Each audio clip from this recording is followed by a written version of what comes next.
Les hommes de plus de 35 ans qui s'intéressent aux jeunes femmes de moins de 25 ans sont problématiques et je dirais même que ce sont potentiellement des prédateurs. Il y a des hommes qui ne se dirigent que vers les femmes de moins de 25 ans et tout ça parce qu'ils vous diront qu'elles sont plus dociles, qu'elles sont plus faciles voilà, à formater entre guillemets. Et c'est justement là que leur comportement est problématique et toxique parce qu'ils recherchent une femme justement pour la façonner à leur image. Et c'est bien ça tout le problème parce que cette femme-là en fait, psychiquement parlant, intellectuellement parlant, elle n'est pas encore construite. Vous savez, ces mecs-là qui partent à l'autre bout du monde pour trouver une femme, qui partent en général dans des pays du tiers-monde où ils ont un pouvoir d'achat beaucoup plus important.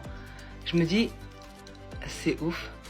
Genre, t'as tellement pas le niveau, t'as tellement pas de juice, que t'es obligé d'aller dans un pays où les femmes ont littéralement besoin de ton argent, où tu peux les acheter pour avoir accès à elles. Et quoi de neuf dans ce monde de progrès, les amis? Que se passe-t-il? Les hommes, encore eux, feraient des choix problématiques. Les hommes de plus de 35 ans qui s'intéressent aux jeunes femmes de moins de 25 ans sont problématiques et je dirais même que ce sont potentiellement des prédateurs et je vais vous expliquer pourquoi. Aujourd'hui, j'étais à la fac et j'ai eu un cours sur le développement neuropsychique, notamment dans la partie des adolescents et jeunes adultes. Plusieurs spécialistes ont des avis qui divergent sur la fin de l'adolescence. Donc certains diront que c'est à 18 ans, d'autres diront que c'est à 20 ans, et d'autres diront que c'est à 25 ans. Et ceux qui disent que c'est à 25 ans, pourquoi est-ce qu'ils disent ça? Eh bien tout simplement parce qu'à 25 ans, c'est l'âge où le développement du cerveau est complet. Donc normalement, à 25 ans, votre cerveau a fini de grandir. Donc là où je fais le parallèle avec les hommes qui systématiquement s'intéressent aux femmes de moins de 25 ans, c'est parce que en fait, et ça, on l'a déjà dit, on l'a déjà répété, il y a des hommes qui ne se dirigent que vers les femmes de moins de 25 ans. Et tout ça parce qu'ils vous diront qu'elles sont plus dociles, qu'elles sont plus faciles voilà, à formater entre guillemets. Et c'est justement là que leur comportement... C'est aussi parce qu'elles sont plus jolies. Le prime des femmes, c'est fin d'adolescence, début de la vingtaine, entre 18 et 25 ans. C'est l'une des raisons pour lesquelles les hommes vont vers ces femmes-là, c'est parce qu'elles sont à leur prime au niveau physique. Cela dit, elle n'a pas tort, elles sont aussi plus influençables. Comportement est problématique et toxique parce qu'ils recherchent une femme justement pour la façonner à leur image. Et c'est bien ça tout le problème parce que cette femme-là, en fait, psychiquement parlant, intellectuellement parlant, elle n'est pas encore construite. Je parle bien, je mets la différence, je parle bien des hommes qui sont constamment à la recherche de femmes de moins de 25 ans alors qu'eux-mêmes en ont presque le double. Ouais, elle n'a pas tort. Les femmes plus jeunes ont des convictions moins installées. Elles ont encore des choses à apprendre. La jeune femme laisse plus de place aux convictions de l'homme. Elle reconnaît plus facilement qu'il connaît plus de choses qu'elle et qu'il a des choses à lui apprendre. Il y a des hommes qui se dirigent uniquement et que vers les femmes de moins de 25 ans, voire des fois même moins de 20 ans. Tout simplement parce qu'ils vous diront qu'elles sont plus dociles, qu'elles ont moins de relations, qu'elles connaissent moins bien les hommes. Donc justement, c'est de par leur inexpérience qu'ils préfèrent prendre... Les hommes savent que plus ils prennent une femme jeune, moins elle a de chances d'avoir enchaîné les hommes. Moins elle a eu le temps d'avoir beaucoup d'hommes. Parce qu'il faut savoir aussi que les femmes, l'énergie féminine est une énergie qui reçoit. L'énergie masculine est plutôt une énergie qui envoie. Et donc une femme qui a connu beaucoup d'hommes a donc beaucoup plus de chances d'avoir été marquée. Marquée parfois de manière assez lourde, psychologiquement particulièrement. Donc c'est une des raisons aussi pour laquelle des hommes peuvent aller vers une femme plus jeune. Les femmes de cet âge-là. Mais justement, leur inexpérience fait que ça va être des proies faciles. Ça va être des femmes qui n'ont pas le recul nécessaire. Alors le mot proie est lâché, ça voudrait dire que les hommes sont des prédateurs. Si vous dites que l'un est une proie, ça veut dire que l'autre est un prédateur. Sommes-nous très étonnés par cette manière de voir les choses? Ça va être des femmes qui n'ont pas le recul nécessaire pour pouvoir juger d'une situation si elle est bonne pour elle ou si elle est mauvaise pour elle. Et c'est justement... On parle quand même de quelqu'un de majeur. Donc elle aurait le droit de voter, elle aurait le droit de conduire, mais elle ne pourrait pas voir si quelqu'un fait du bien ou du mal. Pourquoi ça te dérange maintenant? Quand toi, quand cette femme-là avait 20 ans, elle ne pouvait pas choisir un homme plus âgé qu'elle? Et puis c'est un peu contradictoire de dire aux jeunes femmes maintenant de ne pas choisir des hommes plus âgés, alors qu'on leur fait miroiter des lifestyles absolument incroyables. On fait rêver ces jeunes femmes de voyages, de sacs de luxe, etc. Ce ne sont pas les jeunes hommes de 20 ans qui pourront leur payer tout ça. Donc après leur avoir fait miroiter sur TikTok qu'il faut des styles de vie grandioses, on va maintenant leur dire « Ah non, non, non, vous ne pouvez pas aller vers des hommes bien plus âgés que vous. » Alors que ce sont ces hommes-là qui peuvent leur offrir cette vie-là. Voilà encore une petite contradiction à signaler, hein, une de plus. Et c'est justement dans ce cadre-là que ces hommes-là savent très très bien ce qu'ils font et s'orientent vers ce type de femmes qui vont pouvoir manier comme ils veulent. Et puis souvent, vu que eux, ils ont un rapport de force qui va être au-dessus parce que soit, forcément, ils sont déjà rentrés dans la vie active, ils ont plus d'argent qu'elle, ils vont prendre un ascendant sur la femme qui va souvent se retrouver dans des situations des fois très très compliquées. Donc vraiment. Elle se retrouve dans des situations compliquées si l'homme est mauvais. Donc quelque part, elle remet en cause la capacité des jeunes femmes à choisir. Je rappelle à cette femme qu'auparavant, avant de se mettre avec un homme, il fallait que le père valide. Il fut un temps où le père de la jeune fille devait valider le prétendant qui arrivait. Est-ce que cette femme serait pour qu'on revienne à cette solution? Je ne pense pas. Donc je ne pense pas que le premier problème de cette femme-là, ce soit la vulnérabilité de la jeune femme. Parce qu'il y aurait des solutions pour protéger cette jeune femme. Je ne pense pas que ce soit ça le problème principal. Je pense que cette femme, qui est une femme qui va sur ses 35 ans, mère célibataire, cette femme-là voit des hommes de son âge aller vers des femmes plus jeunes. Je pense que c'est ça son problème. Je pense que c'est ça qui déclenche ce genre de publication. Je pense qu'il est là le problème. Elle utilise alors le shaming language, le langage de la culpabilité, pour que les hommes arrêtent d'aller vers les femmes plus jeunes. Mais comme j'ai dit au départ, les hommes ont beaucoup de raisons d'aller vers les femmes plus jeunes. Il y a plein de raisons qui poussent les hommes à aller vers des femmes plus jeunes. Et l'une des raisons principales, comme j'ai dit, c'est le fait que les femmes plus jeunes sont à leur prime, en fait. Et ces femmes de la trentaine n'aiment pas du tout cette idée. Nous sommes dans une société qui ment beaucoup aux femmes et qui leur fait croire que ce prime n'existe pas. D'ailleurs, on avait parlé de Miss France, Miss France 2025. Pour ceux qui n'ont pas vu la vidéo, je la mettrai en description. On avait vu à quel point on avait instrumentalisé cette émission justement pour conforter toutes ces femmes trentenaires qui détestent l'idée que le prime physique des femmes se trouve au début de la vingtaine. C'est pour ces femmes-là qu'on a détourné Miss France, qui doit être une émission où il s'agit simplement d'élire la plus jolie femme. On a instrumentalisé ça pour un message idéologique. Et d'ailleurs, on a vu les réactions de ce genre de femmes, et d'ailleurs de cette femme-là, à cette victoire d'une femme de 34 ans.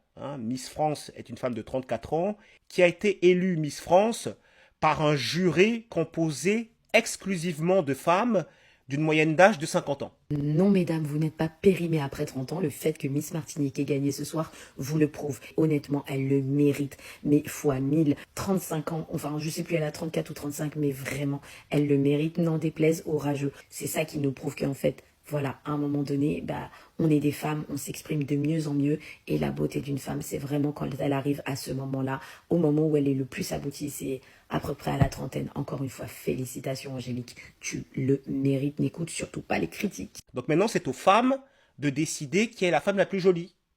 Dans une société gynocentrée, c'est le point de vue des femmes qui compte, le désir de l'homme et le regard de l'homme sont devenus tellement suspects, tellement diabolisés, que pour décider qui est la plus jolie femme, c'est aux femmes qu'on demande. Comme si vous vouliez décider c'est qui le plus beau mec, au lieu de demander aux femmes, vous demanderiez aux hommes.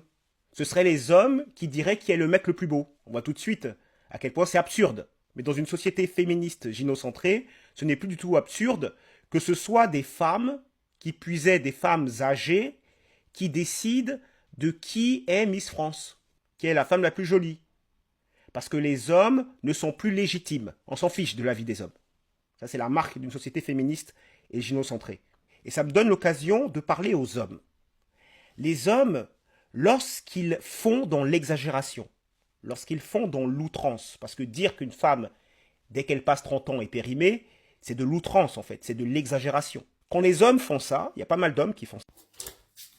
Je vous passe cette vidéo parce que pendant une demi-heure, on a des nanas qui pestent que les hommes préfèrent les jeunes parce que ils sont, bien évidemment, c'est toujours les mêmes excuses, soit ils sont insecure, donc ils n'ont aucune confiance en eux, soit ils ont besoin de formater des gonzesses, soit ils ont moins de caractère, soit ceci, soit cela. Alors, c'est marrant parce que ce discours, c'est toujours le même. C'est un peu comme la gauchiasse par rapport au discours ambiant. Dès qu'on n'est pas d'accord avec eux, c'est tout de suite le drame, tout de suite on est facho ou autre. Là, dans ce cas-là, c'est tout de suite masculinité toxique, les hommes ce sont des pervers, je ne veux absolument dire la vérité, ce sont des hommes frustrés, qui sont dangereux. Non, alors déjà, c'est marrant parce que c'est un truc comme ça, c'est toujours dans le même sens. C'est-à-dire, les nanas, elles ont le droit d'avoir des critères. Même la meuf la plus moche du monde va vous dire « Alors, je veux qu'il fasse 1m80, qu'il soit beau, musclé, bronzé s'il peut, et qu'il ait du pognon. » Je vous la fais simple, mais on est encore là-dedans. Alors certains parleraient de la remontade à des hommes, c'est un peu marré aussi, parce que c'est vrai qu'il y a un petit peu de ça aussi. Mais c'est vrai qu'on rentre vraiment là-dedans. C'est-à-dire qu'on a de plus en plus de nanas qui, bon, bien sûr, elles ont voulu le féminisme, hein, donc les mecs, masculinité toxique, machin, c'est mal, faut pas laisser s'exprimer. J'avais fait une vidéo là-dessus, des cours pour lutter contre la masculinité toxique ou devenir déconstruit. Mais bien évidemment, elles ont fait leur maximum pour avoir un particulier d'homme déconstruit. Mais là, on rentre typiquement dans le même schéma, c'est-à-dire qu'un homme déconstruit, c'est quoi pour une nana? C'est un homme qui n'a aucun caractère. Donc, comme elle nous sort, oui, les hommes qui ont pas de caractère. Un homme déconstruit, c'est un mec qui a pas de caractère, qui a pas de personnalité, qui obéit au royal et à l'âme, qui est lui même prêt à avoir plusieurs nanas, à être simplement à partager toute sa meuf avec un autre mec, qui est complètement vaincu et complètement convaincu par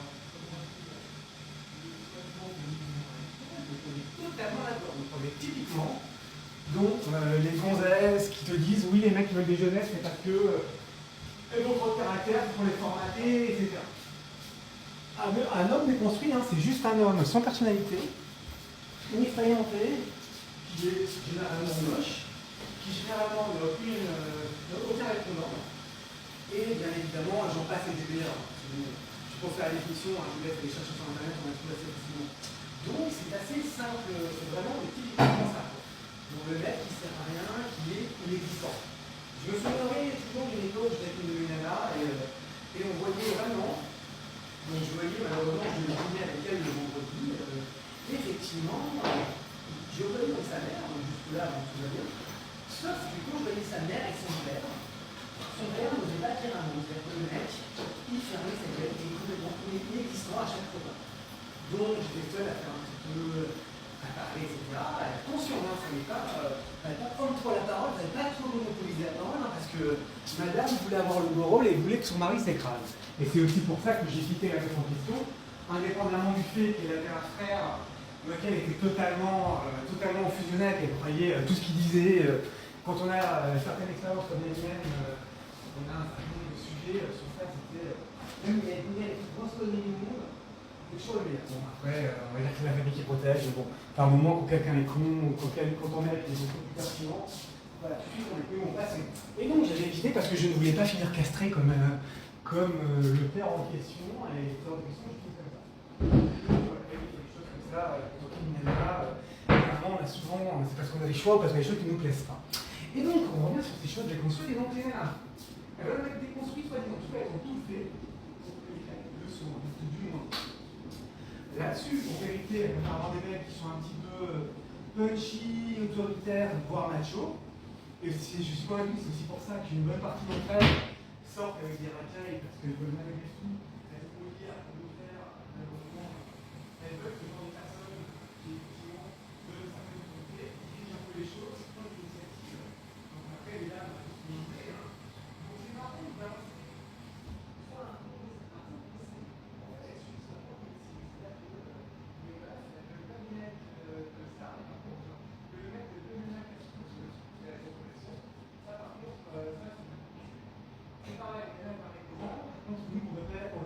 soient fortes, où on voit qu'elles s'entretiennent, pareil, c'est un drame.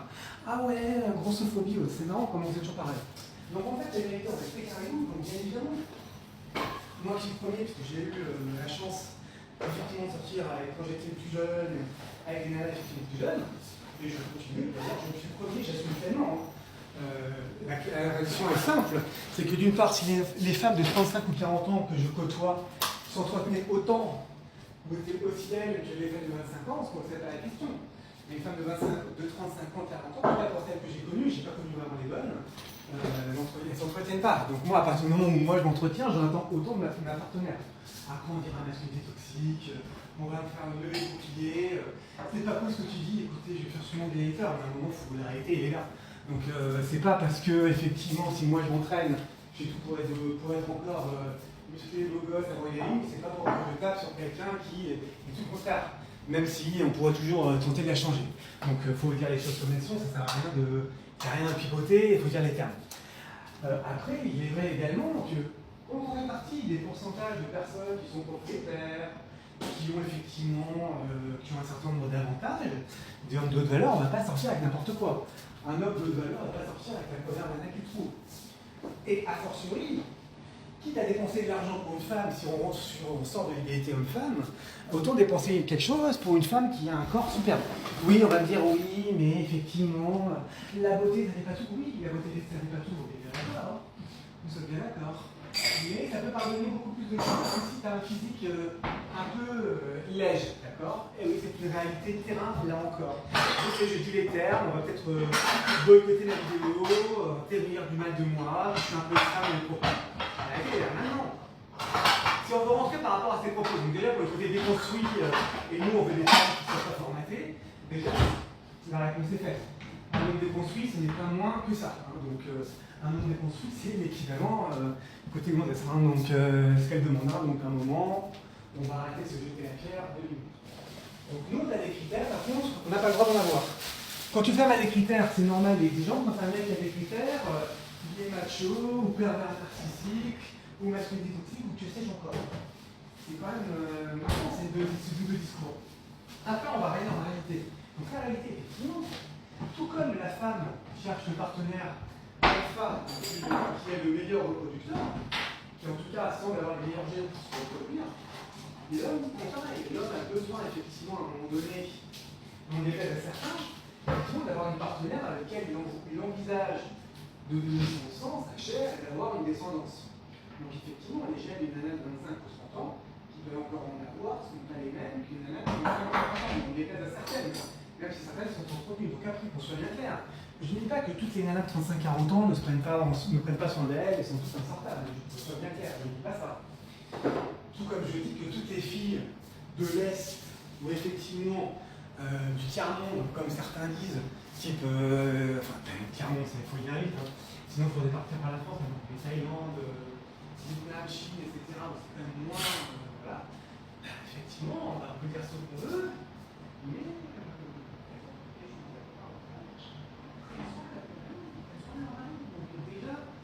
Déjà, commençons par les bases. Les filles de l'Est, elles ont peut-être, il faut pouvoir aligner la thune, peut-être. Donc certaines, là, quand la note dit vous n'avez pas le niveau, parce que je vous passe, hein, pendant 20 minutes, ça pèse, on n'a pas le niveau. Bah, si un mec, s'il veut, il a le niveau pour pouvoir avoir des gars plus jeunes, qui foutent un bras à partir du moment où il accepte. Donc voilà, donc s'il veut, il le fait. À partir du moment où on a c'est pas très compliqué, là. Indépendamment du physique, il veut rentrer chez lui dans une bulle de tranquillité. Il ne peut pas avoir des emmerdes supplémentaires. C'est pourtant évident. Mais les gens parfois choquent. Donc effectivement, une gamine de 25-30 ans, alors c'est pas forcément que non plus, c'est pas non plus une sinécure, hein, elle veut sortir, elle veut pas forcément rester à la maison en permanence. Donc si par exemple tu as un mec qui est casanier, ça peut ne pas passer, des choses comme ça. Donc tout n'est pas parfait. Mais une femme jeune, effectivement, d'une part, une femme qui est plus âgée, 35, 40, 50 ans, elle aura effectivement eu plus de partenaires. Ça, c'est un fait. Mais elle aura été non délaise à certains, là encore. Elle a été cabossée par la vie une femme de 30 ans. C'est bien les choses, en fait. À un moment, il faut arrêter de se pivoter, il faut arrêter de se mentir, il faut arrêter de raconter des cracks. À un moment donné, la réalité est là. C'est qu'une femme cabossée par la vie, on a déjà le propre boulot à faire. Donc on veut bien comprendre le partenaire, c'est une chose. On ne veut pas non plus faire de la psychologie toujours.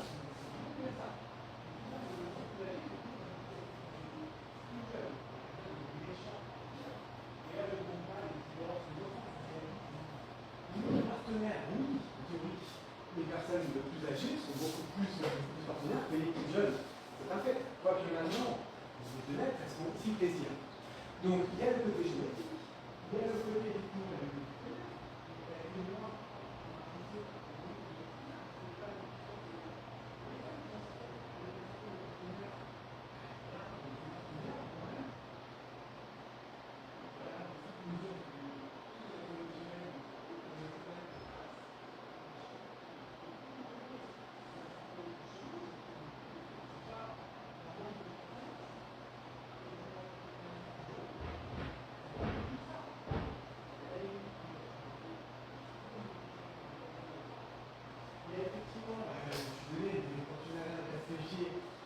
bah, pour tes jeunes mignonnes, ben, ça passe quand même mieux. Hein. J'ai pas dit que ça passait totalement, mais ça passe mieux. Au moins, elles étaient poussées par les filles, elles ont eu moins de partenaires. Après, oui, effectivement, elles ont peut-être moins d'exigences. Donc, à un moment, peut-être. Et encore, si elles grandissent, si elles ont d'exigences, elles le font. Mais là encore, c'est une situation particulière. Il faut encore que les gars de 50 ans, il n'ait pas été radical dans certains de la tête. Aussi, elle est parfaite. Par contre, mesdames de 35-40 ans, c'est le jeu en fait. Vous allez voir les mecs les plus riches, les mecs les plus beaux, on va pas se mentir, en plus vous pouvez vous taper ce que vous voulez. Bah, quand c'est au tour des hommes d'être effectivement un peu plus au sommet, hein, regarde les choses comme elles sont, bah, effectivement, bah, ils vont pas se prendre la tête pour telle ou telle nana. Quand elle change une nana qui risque de te prendre la tête sérieusement, a vécu, ça veut pas dire qu'elle a un caractère, ça veut pas dire que, et pour info, pour les femmes que j'ai eues 25 ou moins, ça ne veut pas dire qu'elles ont moins de caractère. Hein. Elles en ont un sacré, elles aussi, hein, donc à un moment, il ne faut pas non plus se mentir. Donc à un moment donné, pour vous les femmes, il faut avoir un homme de caractère, un homme qui nous gère. Un homme qui nous gère en qualité de caractère, c'est-à-dire que vous êtes tout simplement chiante. Donc à un moment donné, il faut être très clair. Donc si vous vouliez effectivement, si ça vous choque que les hommes soient intéressés par des plus jeunes, bah, déjà libre à vous de faire en sorte d'être attirante, clairement, de vous entretenir, même si elles vous derrière. Et puis effectivement, on va appeler des exigences, des choses comme nous tous. Que l'homme n'a pas non plus, il n'est pas là pour faire social comme vous, les personnes qui avaient un mec qui se prend en permanence, qui donne ce qu'on pense, qui est la situation. Alors que vous voulez vous appeler à quel temps. Donc voilà, donc à un moment donné, il va falloir aussi, c'était juste pour recadrer les choses, parce que je pense vraiment en avoir marre d'avoir ces deux discours toujours les mêmes. Les hommes, c'est le mal, les hommes, ce sont des lâches, les hommes, ils sont inconfortables, ils sont insécures. Non, la réalité, elle est là. Donc, on en déplaise à certains. Donc, j'espère que ce petit propos tiendra la route et que ça vous plaira. Écoutez, donnez-moi votre avis.